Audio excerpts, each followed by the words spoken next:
Bueno, comenzamos la clase entonces. Hoy hablaremos sobre la correlación anátomo-imagenológica de las vías nerviosas. Les planteo bien cuál va a ser el objetivo del tema y la delimitación del tema. Porque ustedes se imaginarán por el título que es un tema muy extenso, ¿no? Vías nerviosas, hay libros enteros que hablan de las vías nerviosas. Entonces les propongo lo siguiente: revisar la anatomía de las vías nerviosas, destacando la vía piramidal, van a ver por qué vamos a destacar a esta. Y luego realizar una correlación, al mismo tiempo, ¿no? Realizar una correlación anátomo-imagenológica del trayecto por el sistema nervioso central, específicamente por el encéfalo, es lo que vamos a jerarquizar, ¿no? Ahí ya tenemos entonces delimitado el tema. Y vamos a seguir el siguiente esquema. Tenemos en 4 bloques. Primero unos conceptos introductorios, después vamos a desarrollar el tracto piramidal, que es lo que más tiempo le vamos a dar a este tema.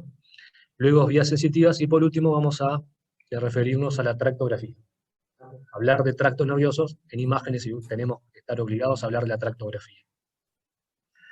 Bueno, empezamos por la parte introductoria entonces, con algunos conceptos iniciales, digamos, o generales.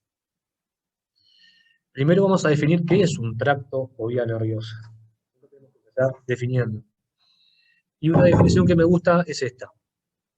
Es una sucesión ordenada de neuronas que transmiten distintos tipos de información. Ahora después vamos a ver luego qué información. ¿Mm?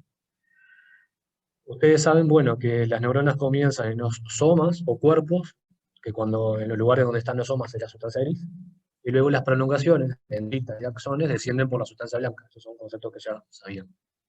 Pueden ser ascendentes o descendentes, ya vamos a ahora explicarlo a continuación. Y una cosa que siempre digo: ¿por qué hay vías? ¿Es porque la neurona se quedó corta y tuvo que hacer sinapsis con otra para llegar a donde tiene que llegar? No. Tienen un porqué esa sinapsis. Se recuerdan de fisiología, bueno, que en la sinapsis suceden procesos. Aumenta o disminuye los potenciales, ¿no? Tienen un porqué. No es que se quedó corta y tiene que engancharse con otra. ¿No? El segundo concepto que vamos a ver ahora en este capítulo introductorio es la clasificación. Las vías nerviosas se clasifican, digamos, groseramente en motoras o descendentes, ¿no? Son las que generan una conducta. Puede ser un movimiento u otra cosa. Igual conceptualmente le llamamos motoras. Generan una conducta, ¿sí? Que para el movimiento voluntario son el tracto piramidal y las vías extrapiramidales. Lo que no es piramidal se llaman extrapiramidales, ¿no? Y luego hay vías específicas que controlan el músculo liso de las vísceras, que son las viscerales. ¿Mm? Y luego hay vías sensoriales o ascendentes, recogen información de receptores periféricos y van hacia el sistema nervioso central, por eso son ascendentes. Y los tipos de sensibilidad que tenemos son estos: general, sentidos especiales, y la sensibilidad visceral, o justamente la contrapartida de lo que era la motilidad visceral que vimos recién. Los sentidos generales son el tacto, la propiocepción, dolor y temperatura. La propiocepción, ¿se acuerdan? La percepción de dónde tenemos, digamos, colocadas nuestras partes del cuerpo en el espacio. ¿Mm? Los sentidos especiales, bueno, los que ya conocen. En esta charla, entonces, de acuerdo a los objetivos que nos habíamos planteado, vamos a jerarquizar el tracto piramidal, y ya vamos a ver por qué, y luego algunos conceptos rápidos que vamos a ver sobre la sensibilidad general. Sería imposible hablar de todo, como dijimos, en una clase. Entonces, tenemos que jerarquizar las cosas y lo que tiene importancia imagenológica, que es esto. ¿Ah? Bueno, empezamos entonces de lleno ahora con el segundo capítulo, tracto piramidal, que le llamo así porque ese es el nombre correcto para la terminología anatómica internacional, tracto piramidal. ¿Vamos? Bien, un concepto es la principal vía para el movimiento voluntario y tiene dos contingentes, estos son los nombres correctos, que los contingentes se llaman así: fibras córtico-espinales y fibras córtico-nucleares. Digo porque a veces se toman como sinónimo córtico-espinal de piramidal y no. Las fibras córtico-espinales son parte del tracto piramidal. Controlan los movimientos de tronco y miembros. Las córtico-nucleares se llaman así porque terminan en el núcleo de los pares craneales. Van al cráneo, ¿no? Van a tener más adelante, ahora en breve, una clase específica de pares craneales. Y son conjuntos de dos neuronas, o sea, millones de neuronas, ¿no? De cadenas de a dos neuronas, que se llaman central y periférica. Muy importante es esto en la medicina en general, no solamente en imagen, ya lo vamos a ver. ¿Y por qué jerarquizamos esto? Bueno, porque es la vía que más frecuentemente se lesiona. La ven, creo que casi que a diario. Por ejemplo, con los ataques cerebrovasculares, tumores, etc. También lo que es la degeneración valeriana, no sé si saben lo que es lo que están pasando por neuro, cuando hay una lesión proximal en la neurona, luego se transmite distalmente, eso es la degeneración valeriana. Bueno, la vía que más afecta en la degeneración valeriana también es la piramidal. Por eso vamos a destacar esto hoy.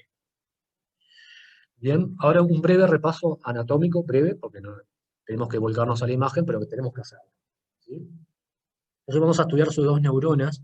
Primero, como dijimos, un repaso breve, para luego sí ya ir a destacar cada lugar por donde transita por imagenología. Dijimos que tiene dos neuronas, ¿no? La primera se llama motoneurona central o superior, porque está arriba, ¿no?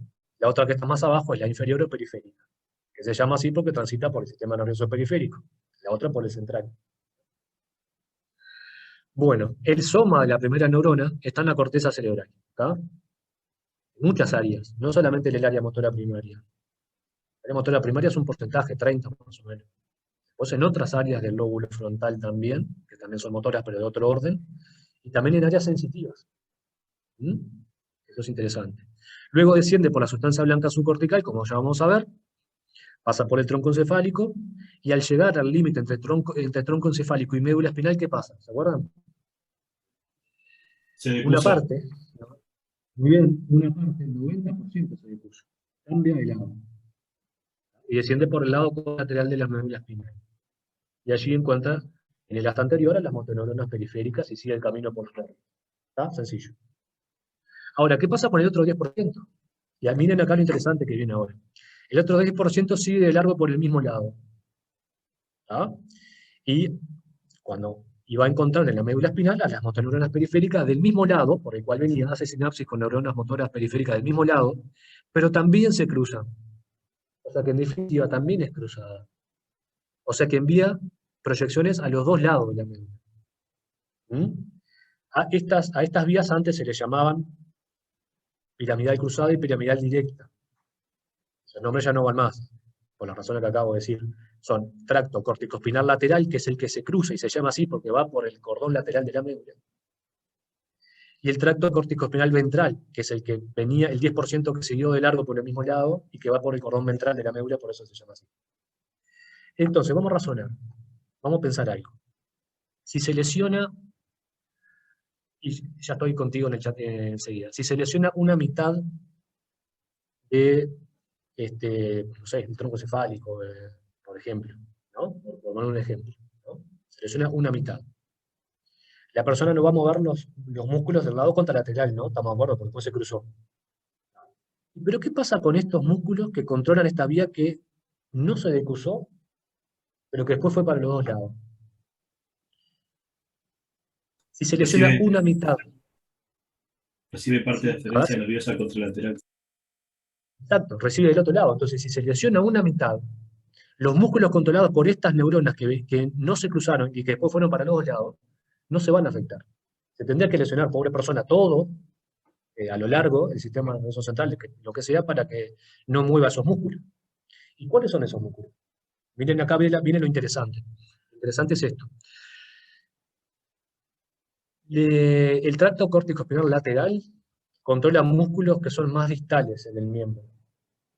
¿Tá? Mano, los más distales. Los otros, los que vienen por ese 10% que no se decusó y que después luego va a mandar para los dos lados, controlan músculos axiales. Por eso, una persona que tiene un ACV, por ejemplo, que se le lesiona la motoneurona central, los músculos axiales los mueven. ¿Pensaron eso alguna vez? Tiene una explicación puramente anatómica. Lo que tiene más dificultad, tiene déficit motor, predomina distalmente. ¿Ah? Un concepto muy importante, me parece. Andrea Rodríguez había levantado la mano, decime nomás. Buenos días. No, la duda que Perdón, tenía Andrés, ocurre, perdón, pensé que era Andrés. Vamos. no, tranquilo. Cuando ocurre ese cambio, cuando usted se refería a lo córtico espinal lateral, ¿es ya dentro de la médula, cuando está ingresando? Eso no me quedó muy claro. Bien, buena pregunta, mira. Mira, y te lo repito así de esta manera. Viste que las fibras venían descendiendo por el mismo lugar, por el mismo lado, digamos, del tronco encefálico, y en el límite, entre bulbo raquídeo y médula, en el límite, ahí se decusa. Por tanto, cuando ingresan a la médula, es que en la médula espinal vos ya tenés los dos tractos separados, lateral y ventral. En el tronco encefálico va todo junto. ¿Quedó claro ahora? Perfecto, gracias. ¿Sí? ¿Está? Por favor, me van preguntando. Bien, está. Este es el resumen, ¿no? Ahora lo que vamos a hacer, y ahora sí vamos a la imagen, es ir yendo lugar por donde desciende la vía. Voy a jerarquizar a la corteza cerebral y a la sustancia blanca subcortical, que es donde vemos a diario, en nuestra especialidad, lesiones. ¿No? Ese es el camino que vamos a hacer ahora. Miren ustedes acá, el preparado anatómico, hecho por mí hace muchos años ya este corte, acá, se ve muy bien la vía piramidal y la imagen en la resonancia, igual ahí como desciende. Muy interesante. Bueno, vamos a empezar ahora por la corteza cerebral. ¿Ah? Como hay estudiantes de física médica, yo acá incluí más cosas de anatomía pura y también de imagen, ¿está? Así que bueno, para la gente de imagen va a ser un repaso también de anatomía. Bueno, así que para que sigan el camino que estamos haciendo, corteza y sustancia blanca subcortical y tronco encefálico. Vamos a jerarquizar eso, ¿está? Empezamos por la corteza. Dijimos que, bueno, la principal parte, no toda, como dije recién, de la vía, del tracto piramidal nace en el área motora primaria. Entonces, es fundamental para los estudios de imagen, para la medicina en general, ¿no? Saber dónde está eso. Ya van a ver. ¿Dónde está? Vamos a lo más grande, lo más chico. ¿En qué lóbulo? Que acá se las pinté. Lóbulo frontal. Frontal. Por delante de este surco, que ahora vamos a ver cómo se ve en la imagen, por delante de este surco se llama surco central, antiguamente llamado de Rolando, surco central. Por delante del surco central está el frontal, por detrás parietal. El giro o circunvolución que está inmediatamente por delante del surco central es el área motora primaria. Ahí está el área motora primaria. ¿Vamos? Y lo interesante es esto, que tiene un componente tanto en la cara externa como en la interna del hemisferio. ¿Tá? Y vamos a ver ahora qué importancia tiene. ¿Se acuerdan que tiene una representación somatotópica? ¿Qué es esto? Esto es importantísimo. Más que nada desde el punto de vista clínico y también de imagen. Ahí está, se forma la imagen del homúnculo. Esto, para que lo entiendan, es un corte como si fuera este corte acá, coronal, así, ¿sí? Del área motora primaria. ¿Qué significa? Por ejemplo, el lugar donde nacen neuronas que van a controlar músculos, por ejemplo, de la mano, específicamente del pulgar, es más amplio, porque necesita el movimiento más fino. Otros músculos que necesitan músculos menos finos tienen menor representación. Y el miembro inferior está representado en la cara interna, el miembro superior, o sea, y el resto del cuerpo en la cara externa. Conclusión. Si se lesiona la cara externa de la circunvolución, va a haber un déficit motor que puede involucrar la cara, por ejemplo, dar una parálisis facial, si justamente está afectada esa parte. Como es muy grande, y el área, bueno, no siempre se lesiona todo, ¿no? El miembro superior. Pero para que se afecte el miembro inferior, ¿qué cara tiene que estar lesionada? La interna, como se ve acá. Y de ahí viene la importancia de conocer los territorios vasculares. ¿Ven cómo vamos enganchando todo? La cara interna del hemisferio, en esta foto representada en celeste, bueno, y acá también coincidió, está irrigada por ¿qué arteria? Cerebral anterior. Entonces, ante una oclusión de la cerebral anterior, se va a afectar, o sea, va a haber un déficit motor que será desproporcionado a predominio del miembro inferior, se dice así. Por esto, por una cuestión meramente anatómica. Ahora, si se afecta a la cerebral media, acá en rojo y aquí en verde en la resonancia, ahí se va a afectar la cara externa, porque es la que irriga la cara externa de estas áreas, ¿verdad? Entonces el déficit motor será desproporcionado a predominio del miembro superior y o de la cara si justamente también está afectada esa parte. ¿Vamos? Pregunta. ¿Los stroke son más comunes en el territorio cerebral interior o medio? Por lejos, yo no me acuerdo el porcentaje ahora, pero por lejos cerebral media. ¿Saben por qué? A ver, le zoom ahí. Es una cuestión anatómica pura también. Lástima que no tengo una foto para representarlo. Sí, a ver. La carótida interna se comunica casi directamente con el sistema de la cerebral media.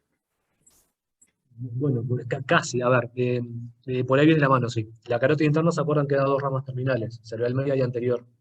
Y es más o menos lo que tú decías, sí. La cerebral media parece continuar el trayecto y recibe su mayor flujo también. Por eso, si hay un trombo viajando, es más probable que vaya para cerebral medio.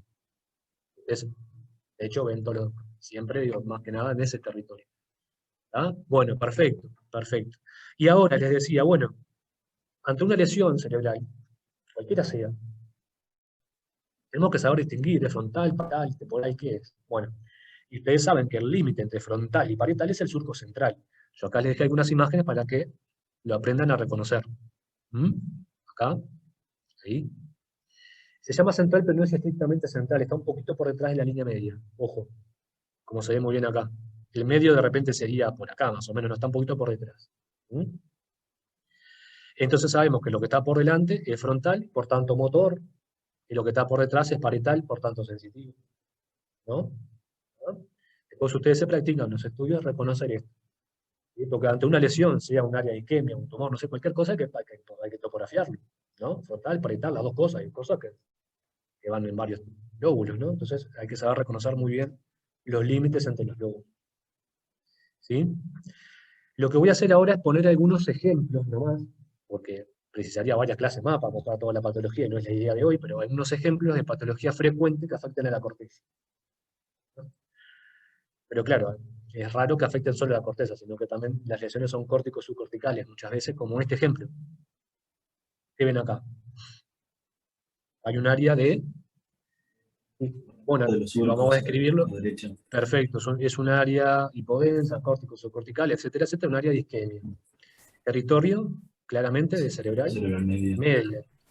Y acá, bueno, está afectando tanto la parte frontal como es frontoparietal, en este corte al menos parece así, ¿no? Tendríamos que tener todo el volumen, reconocer bien la cisura, ¿está? Perfecto.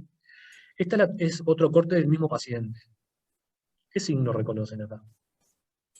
Signo de la cerebral Clarísimo. media hiperdensa. Perfecto, ahí que nos dijo, el signo que acá también de los que están presenciales, el signo de la cerebral media hiperdensa. Tengan cuidado con esto. Tiene que quedar clarísimo que hay una más hiperdensa que la otra. Porque claro, las arterias son densas generalmente. Entonces de repente si vos ves una igual que la otra, eso no es un signo de la cerebral media hiperdensa. Tengan mucho cuidado. En este caso sí, es clarísimo, ¿no? Eso es uno de los signos precoces de isquemia. Otro ejemplo, que acá también hablando de córtico subcortical, ¿no? Miren ustedes la importancia de cuando se enfrenten a una ACV, utilizar la ventana adecuada, la denominada ventana de Stroke, ¿no? Que es una ventana más estrecha que te permite una diferenciación mejor entre sustancia gris y blanca, y miren cómo acá se definía mejor. ¿Y qué pasó en la difusión? Brilla en la Está difusión. restringiendo. Ahí está. Si yo Falta de tuviera la DC, relación. les diría que cae la señal de DC, entonces ahí podemos decir que es una restricción. ¿Y por qué restringe un área de isquemia aguda como esta? ¿A qué se debe la restricción de la difusión de las moléculas de agua en el espacio? Sí, Exacto. decime. Y reuniendo las de agua restringida en su desplazamiento. Hay una caída del movimiento relativo de las moléculas de agua en ese sector. Claro. A ver, la difusión ustedes saben que lo que, digamos, representa es la difusión de las moléculas de agua en el espacio extracelular. En un área de isquemia lo que sucede es edema citotóxico. Y esa es la razón. Bien, bien, bien. Bueno, otro ejemplo. Y acá no me interesa hablar de esta patología porque lo van a tener en otras instancias, obviamente. Les puse solamente algunas secuencias para hablar de la anatomía, no les puse acá la difusión, el contraste ni nada de eso, simplemente para que vean dónde está localizado esta lesión. La corteza. Acá en este T1 se ve mejor, ¿vieron? ¿Mm? Entonces acá tenemos que pensar en tumores que son corticales. Ejemplos, los que ya te pasaron por neuro, ¿se acuerdan? Hay varios. Oligodendroglioma. Oligodendroglioma, perfecto, que este es un ejemplo. Ganglioglioma, hay muchos, ¿no? Y como son tumores que tienen un origen, digamos, cortical, también se tienen en la sustancia blanca adyacente, ¿no? También, pero su origen es cortical, se manifiestan clínicamente por convulsiones. Van a ver que leen cualquier libro y te dicen, no, estos tumores corticales se manifiestan por convulsiones. Y acá queda claro. Esto es simplemente para mostrarle algunos ejemplos nomás, porque hay muchísimos, ¿no? Obviamente, de lesiones corticales. Luego la vía descendía por la sustancia blanca subcortical. La que está inmediatamente debajo de la corteza se llama la corona radiada, anatómicamente se llama así. Después va la región gangliobasal. ¿Se acuerdan de la región gangliobasal? Ya la vieron en otra clase previa. Específicamente por la cápsula interna. Acá les estoy mostrando la cápsula interna. ¿La ven? ¿Sí? Clarísima ahí. La cápsula interna tiene 5 partes. Un concepto importante. Tomar nota de estudiantes de física médica porque es un concepto más anatómico esto. Brazo anterior, acá lo muestro, que está entre el lenticular y la cabeza del caudado, que es esto que estoy mostrando. Brazo anterior. Y luego cambia de dirección, ¿vieron? Esa es el brazo posterior. Y el punto de unión entre uno y otro se llama rodilla. Por ahora mencioné 3, ¿no? Me faltan 2. Brazo anterior, por ahí transcurren vías de asociación. Por la rodilla desciende la vía córtico-nuclear. ¿Ah? Estudiante de física médica, recuerden esto, vía córtico-nuclear. Y por el brazo posterior, córtico-espinal. Brazo posterior. Los otros 2 sectores no representados acá, porque precisaríamos otros cortes en el espacio, son el sector sublenticular y retrolenticular. Por el sector sublenticular va la vía auditiva y por el retrolenticular la vía visual. Concepto nomás que digo al pasar. ¿Ah? Entonces, algunos ejemplos, vienen ahora algunos ejemplos de lesiones subcorticales que van, y esto sí, todos los días. ¿Esto qué es?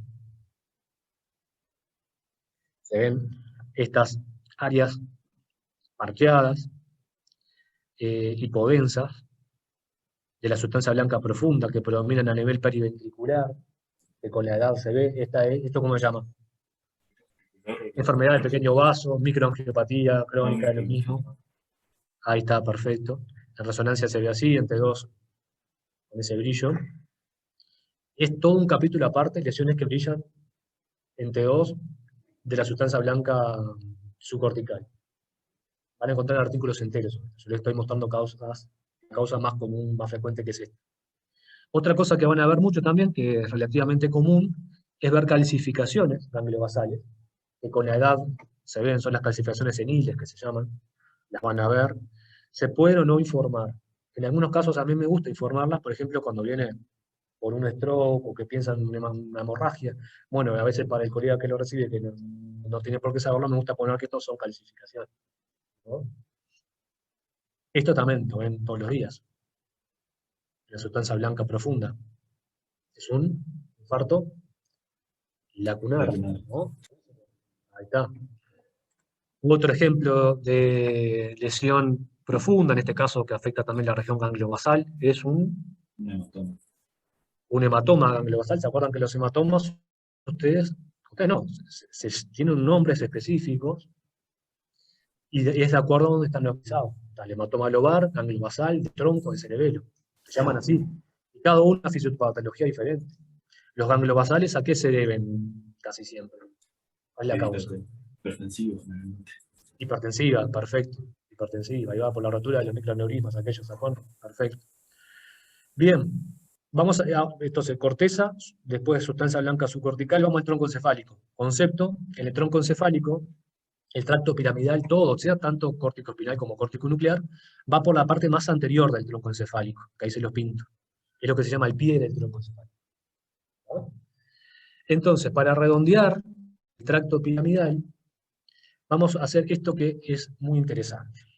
Una correlación anatomoclínica. Vamos ahora, habiendo aprendido bien la anatomía del tracto, por dónde va, cuándo se cruza y todo eso, tenemos que estar en condiciones de decir, bueno, ¿qué pasa? ¿Qué clínica da cuando se lesiona la corteza? Cuando se lesiona la cápsula interna, el tronco encefálico. Eso es lo que vamos a hacer ahora. Cuando se lesiona la corteza, ¿qué habíamos dicho? El déficit motor es desproporcionado, según qué arteria se haya ocluido, el hemicuerpo contralateral, porque todavía no se cruzó, entonces afecta el lado contralateral del cuerpo. ¿Está claro, no? Y desproporcionado, que será a predominio del miembro superior o del miembro inferior, según qué parte de la motora se haya afectado. ¿Qué pasa en la cápsula interna? En la cápsula interna, se apreció en una foto más anterior, no lo quiero mover ahora, todas las fibras confluyen y quedan todas compactas. Entonces, una lesión de la cápsula interna, lo más probable es que las afecte a todas. Por eso, característicamente, las lesiones de la cápsula interna son proporcionadas. Es decir, el déficit motor es igual en el miembro superior que en el miembro inferior. ¿Se entiende, no? Y de vuelta es contralateral en el mismo cuerpo porque todavía no se ha cruzado. ¿Estamos de acuerdo? En el tronco encefálico pasa lo mismo, Pero acá va a ser con o sin parálisis facial, según si la lesión está por arriba o por debajo del facial. Se entiende, ¿no? ¿Por qué esto? Pero mire lo interesante. Miren lo interesante que puede suceder acá. En el tronco encefálico se dan los síndromes alternos, que se llaman.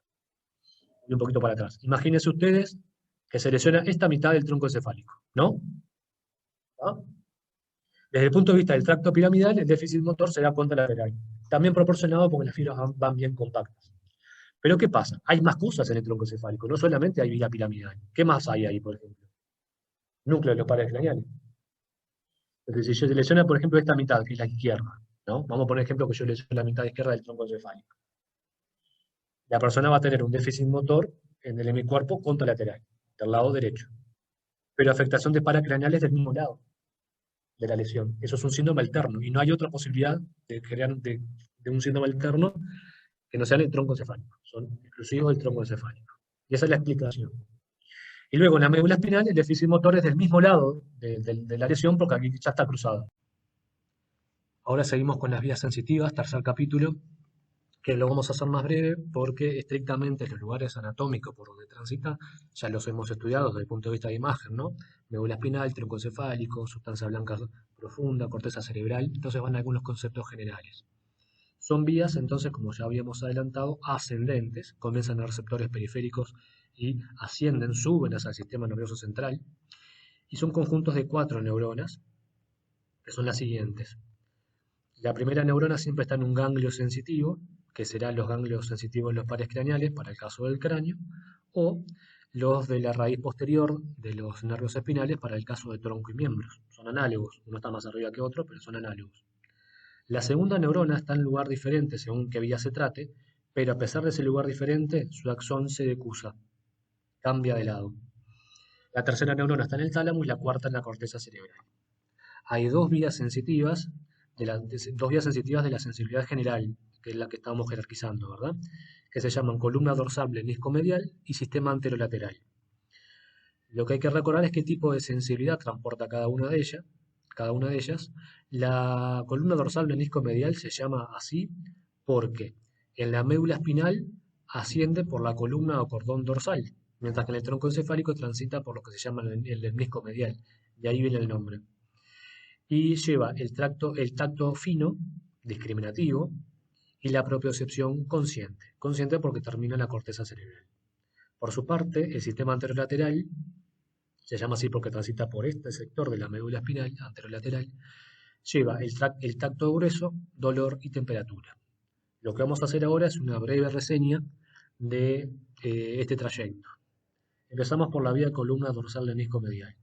El soma de la primera neurona siempre está en un ganglio, como vimos en un ganglio sensitivo, y cuando ingresa a la médula espinal no hace sinapsis en la médula espinal, sino que asciende por la sustancia blanca, específicamente el cordón dorsal o columna posterior, de ahí viene el nombre, hasta llegar en el bulbo raquídeo a encontrar a la segunda neurona, a los somas de la segunda neurona, que se llaman núcleos Gracil y Cuneatus, o de Gol y de Burdach, respectivamente, que eran los nombres más viejos. ¿Sí? Por acá venía todo por el mismo lado. ¿Qué le pasa al axón de la segunda neurona? Se decusa, cambia de lado y sube por el otro lado del tronco encefálico. A esto se le llama el menisco medial, al conjunto de estos axones que suben por el tronco encefálico. Y encuentra la tercera neurona en el tálamo y la cuarta en la corteza cerebral. Vamos a ver ahora las diferencias que presenta con el otro sistema, el anterolateral. Primera neurona siempre en los ganglios, eso no cambia, pero cuando ingresa el axón a la médula, acá hay una primera diferencia. Hace sinapsis en la médula. Hace sinapsis en el asta gris posterior de la médula espinal, que es sensitiva. Bueno, ahora sabemos por qué. ¿Qué le pasa al axón? Cambia, se cruza. Vieron que para uno estaba en el bulbo raquídeo y para la otra vía en la médula. Bueno, a pesar del lugar diferente, su axón se decusa. Y sube todo por la médula y tronco encefálico hasta el tálamo. Por eso estos haces se llaman haces espinotalámicos. Van de la médula espinal hacia el tálamo. En el tálamo está la tercera neurona y la cuarta en la corteza, en el mismo lugar que la otra, en el área sensitiva primaria. Es esta. Está en el lóbulo parietal, por detrás del surco central. Por eso se llama circunvolución o giro postcentral, que tiene un sector tanto en la cara externa como interna del hemisferio. Aplica lo mismo que ya vimos para la subirrigación arterial, lo mismo, lo de la arteria cerebral media para la cara externa y la cerebral anterior para la interna. También hay una representación somatotópica, pero las proporciones son diferentes para lo que vimos para la vía motora.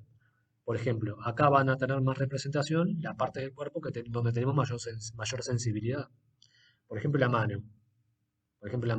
Para el caso motor era el pulgar, acá es el índice, que es donde tenemos más tacto. ¿Sí? Y aplica lo mismo en los estudios imagenológicos de saber reconocer muy bien al surco central o de Rolando, porque por delante será motor y por detrás sensitivo. ¿Sí? Por delante frontal, por detrás parietal. Entonces, en suma, según lo que hemos visto hasta ahora, las vías motoras y sensitivas tienen componentes en la corteza cerebral, en la sustancia blanca profunda, en la región ganglobasal, específicamente en la cápsula interna, y luego en el tronco encefálico y médula espinal.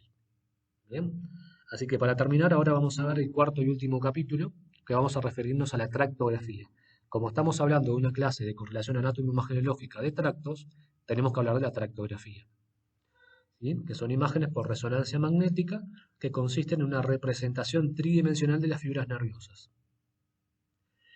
Se obtiene a partir de imágenes de difusión. Recuerdan, lo hablamos hace un rato, que las secuencias potenciadas en difusión lo que hacen es valorar la difusión de las moléculas de agua en el espacio extracelular. ¿Sí? Entonces, lo que sucede en la sustancia blanca, con las fibras tan ordenadas, es que la difusión sigue la dirección de las fibras nerviosas. Entonces se aprovecha la imagen de difusión para representar las vías nerviosas. Se le codifican colores, por ejemplo, las vías que tienen una dirección, por ejemplo, vertical se le asigna un color, las que son transversales otro, y así con cada una de las direcciones. Y es útil, por ejemplo, en casos de planificación quirúrgica de tumores, para minimizar el déficit neurológico postoperatorio. Y ahora con un ejemplo vamos a poner en claro lo que estamos diciendo.